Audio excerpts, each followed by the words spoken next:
For your opinion, boss, sino po GOAT sa kada team sa NBA? Sana mapansin, galing kay Steven.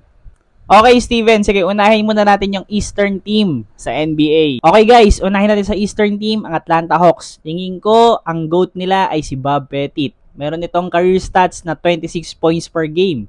Nanalo siya ng dalawang MVP and 11-time All-Star, 11-time All-NBA selection.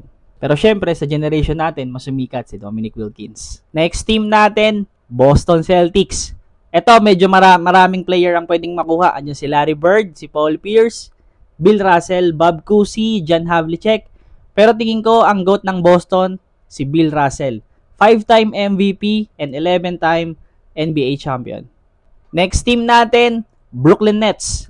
Maraming magsasabi na ang dapat GOAT dito ay si Dr. J, Julius Erving.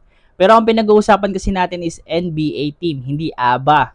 So I think well-deserved si Jason Kidd as the NBA's GOAT franchise ng Brooklyn Nets. Nadala niya ng 2 beses sa NBA Finals ang mediocre lineup ng Brooklyn Nets. Next team natin, Charlotte Hornets. Etong team na to, hindi successful franchise, kaya napakahirap humanap, kumuha kung sino ba ang kanilang franchise GOAT.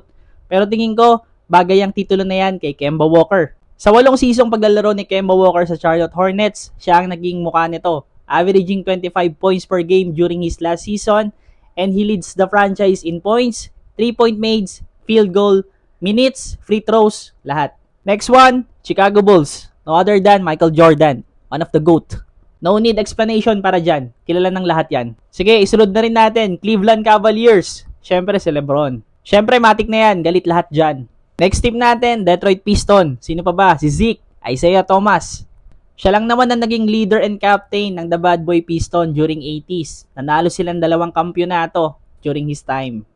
Next team natin, Indiana Pacers. Siyempre, ang franchise GOAT niyan, si Reggie Miller. Naglaro lang naman siya ng 18 years para sa franchise na yon. Next team natin, Miami Heat. No other than The Flash, D. Wade. Siya lang naman na naging heart and soul ng Miami. Kahit na naglaro si LeBron James doon for 4 years, si Wade pa rin ang NBA GOAT ng franchise team na yon. Next one, Milwaukee Bucks. Dito marami magsasabi na ang franchise GOAT ng Bucks ay si Giannis Antetokounmpo. Pero achievement-wise, mas maganda pa rin ang kay Kareem Abdul-Jabbar. Kung si Giannis nanalo ng 2 beses na MVP, si Kareem 3 beses na nanalo during his day sa Bucks. Parehas din sila nag-champion. Nanalo rin ng multiple NBA selection team si Kareem Abdul-Jabbar. 6 na beses siyang nakuha sa All-Star, 4 na beses naman sa defensive team. Next one, New York Knicks. Pag naririnig natin yung franchise team na yan, syempre ang naiisip natin si Patrick Ewing. Pero hindi, achievement-wise, mas maganda ang kay Willis Reed. Nanalo siya ng 2 Finals MVP, 1 season MVP, multiple NBA team selection, All-Star MVP. So when it comes to achievements during his time sa Knicks, mas maganda yung kay Willis Reed. Next one, Magic Orlando. Ito tingin ko, debate to.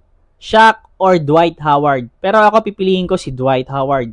Naging edge niya, tingin ko, is yung nanalo siya ng 3-time Defensive Player of the Year award. Yung kanyang offensive dominance during his days sa Orlando, proven niya ng mga batang 90s. Witness sila dyan sa prime Dwight Howard. Philadelphia 76ers. Ito tingin ko, debate din to.